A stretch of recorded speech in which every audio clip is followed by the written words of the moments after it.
इस्लामी भंगारी बादशाह कुतुबुद्दीन ऐबकचा घोड्यावरून पडून मृत्यू झाला हे सर्वांना माहीत आहे, पण तो कसा झाला हे मात्र कुणी सांगत नाही. 15व्या शतकातील त्या महाराणा प्रताप यांचा चेतक सर्वांना आठवतो, पण तो शुभ्रक आठवत नाही. 11व्या शतकात भारतावर चालून आलेल्या कुतुबुद्दीन ऐबकने राजपुतानात कहर केला होता. अशाच एका लढाईत उदयपूरचे युवराज राजकुंवर करणसिंह यांना कैद करून लाहोरला नेण्यात आले. कुंवर करणसिंह यांचा शुभ्रक नावाचा एक स्वामिनिष्ठ घोडा होता, जो कुतुबुद्दीनला आवडला आणि त्याने त्यालाही त्यावेळी सोबत घेऊन गेला. एके दिवशी तुरुंगातून पळून जाण्याचा प्रयत्न केल्याने कुंवर करणसिंह यांना फाशीची शिक्षा झाली आणि त्यांना शिक्षा भोगण्यासाठी जन्नत बाग येथे आणण्यात आले.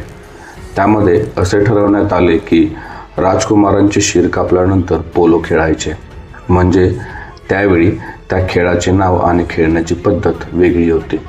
कुतुबुद्दीन स्वतः कुंवर यांच्याच शुभ्रक घोड्यावर स्वार होऊन आपल्या खेळाडूंना घेऊन जन्नत बाग येथे आला होता. शुभ्रकला राजकुंवरला कैदी अवस्थेत पाहिल्याबरोबर त्याच्या डोळ्यातून अश्रू वाहू लागले. त्यांचा शिरच्छेद करण्यासाठी कुंवर यांच्या बेड्या उघडताच शुभ्रक याला आपल्या मालकाचे होणारे हाल पाहून वाईट वाटले.